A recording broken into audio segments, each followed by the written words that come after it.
Linda Barcz from the Barcz Company taking your calls at 270-9933. That's one big hibiscus. Yes, it is. Bigger than they say plate size. Yeah, that really is.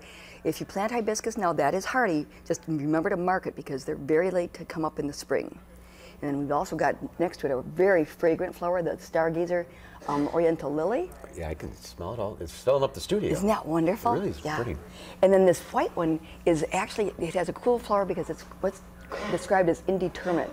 When those white flowers are done, then the tip just continues to develop flowers way into the fall. It's very cool. It's a turtle head. And those are all perennials. Everything is a perennial, yes. And last week we had a caller with a rutabaga problem. Yes, and I wasn't not sure about it because I haven't grown them, but I think he's harvesting them too early. Typically, if you let them mature enough in the fall and then harvest and store them, they are a little touchy because they dry out. So I've heard of people storing them in sand. I've also heard of, but if he mentioned that he had a root cellar, so that probably will be moist enough. So too early. Yeah, too early. Okay, let's get to the phones. We'll start with Dawn in Broadhead. Hi, Dawn.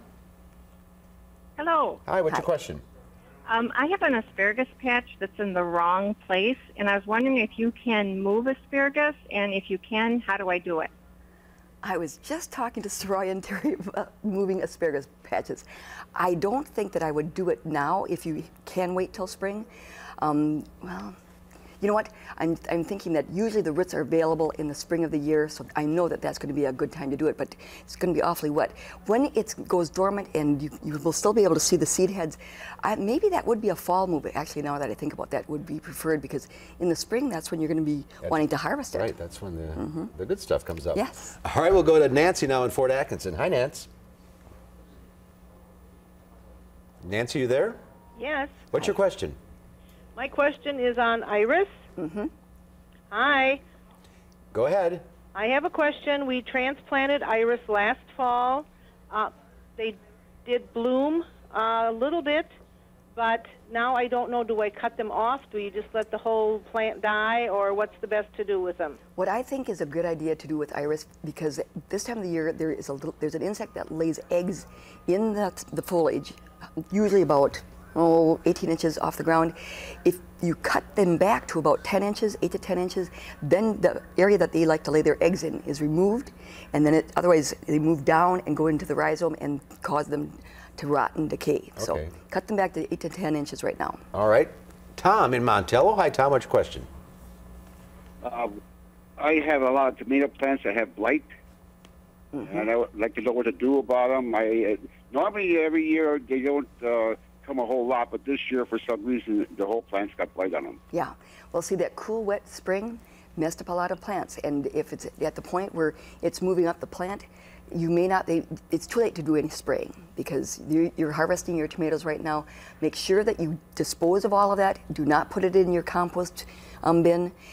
Completely get rid of that, and then next spring plant tomatoes in a different part of your garden because there's going to be some spores left behind from that. Can you let it go for now until the tomatoes are right? Yes, yes. Okay. All right, Penny in Wisconsin Dells. Hi, Penny.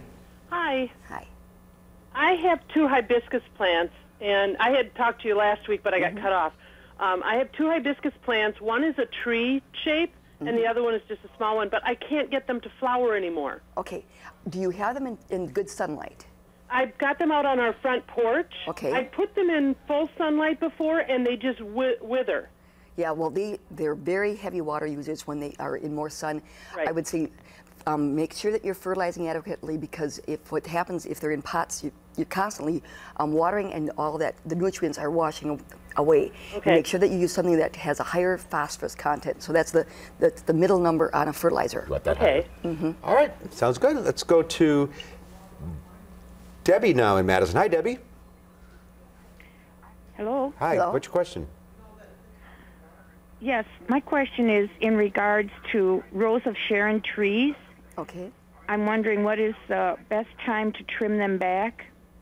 Well, Rose of Sharon, I would say that after they get done flowering would be an appropriate time to do that.